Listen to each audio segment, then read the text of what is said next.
Having ADD really helps diversify my portfolio. And by diversify, I mean get sidetracked by just about every... Oh look, a Camponotus consobrinus in this climate. This was originally meant to be Devlog 2 for Project TQ, but due to overwhelming demand on my last UI vid, I'm back with another one. So today we're going to build this knockoff of Final Fantasy XV's title screen with a custom state-based UI system. Now, opinions are a bit like Facebook. We've all got one, but no one gives a shit. If you're happy with the way Unity's built-in UI system works, then good for you. I personally don't trust anything I can't grab by the ears, so I'm going to build one from scratch. First, we're going to work on the stars in the background of the title screen, so open up GIMP if you swing that way, or whatever graphics program you use, and create a new image. There are two ways among many that you can go about making the star texture. The first is to create a 1024 by 1024 square image, and use my tiling shader to tile it to whatever dimensions you want in Unity. Or you can create a 1920 by 1080 image that will sit in front of the camera as a sort of mask. I'm going with the 1920 by 1080 option, but you do you. Make sure there is a transparency channel and create a black background layer and a white background layer. The black background is to see the stars more clearly, and the white background will tell you if you've fucked up your brushes or drew on the wrong layer. Next, I'm going to make a quick approximate of the gradient background of the reference image because it's a good idea to work within the constraints of your target aesthetic. It's okay if it's shit, we won't be using it in our project. Create another layer called Stars, change the color of your brush to that of Stars, decrease the size to 1 pixel, crank down the opacity to 1 or so, and start randomly clicking around the canvas, changing the opacity for brighter stars and stuff. As soon as I get bored, I copy and paste the stars layer to a new layer and just rotate it with anti-aliasing turned off. But be warned, as the rotation algorithm will average out sub-pixel positions, creating rectangles and other artifacts. Keep duplicating and moving the stars layers until you have a beautiful night sky to hang on the fridge. Then create another layer for the nebula or star glow. Grab a super soft brush, use the airbrush tool, reduce the opacity to around 40% and reduce the flow and rate down to around 1 for each. Make sure you are working on the nebula layer and go around to the brightest stars and give them various levels of glow. Feel free to increase the brush size, lower the opacity and highlight star clusters. If you end up going overboard with highlighting, you can always decrease the opacity of the layer itself. Check everything against the white and gradient backgrounds. Then when you're happy with it, hide the background layers and export the image to somewhere where you can find it. At this point, you can open or create your HDRP Unity project and dump the image in a title screen folder in the asset directory. Pay no attention to the other files and scenes in my project, I'm totally making this in one take. Change the image type from default to Sprite 2D and UI, make sure it's single, and set the filter mode to point. Unity will compress the shit out of non-power of 2 textures, and since our stars are single pixels, most of them will probably get crunched out of existence, so I would recommend turning compression off. Start setting up your title screen however you want.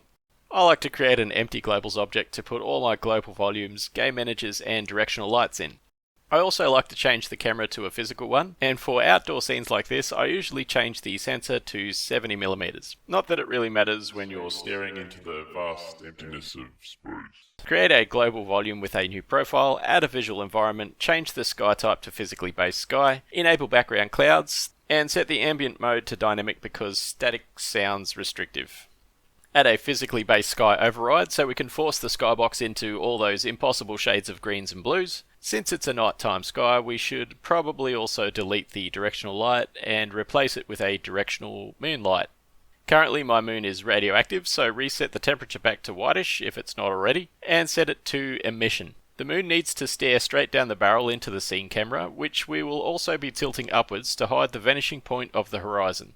Crank up the angular diameter of the moon and position it somewhere in the top left of the viewport. Change the emission color to something greenish. Fiddle with flare size and fall off until you are happy with it and change the flare tint to a dark grey. I like to tell myself that matching lighting in a HDRP pipeline is more of an art than a science, so you will just have to tweak settings until the ranges start to resemble the reference. Things start to come together when we change the moonlight filter to a light blue. The reference image has a gradient shift from dark blue in the top right to a sort of deep blue emerald turquoise in the bottom left. So head to the physically based sky override and change the ground tint to a greenish colour. I just had the genius idea of showing the game view whilst doing this, so you're welcome. Adjust the aerosol tint, horizon tint and zenith tints to blues and greens, whilst shifting the zenith point lower to cover more of the sky. If you like the look of exposure compensation, then use that, why not?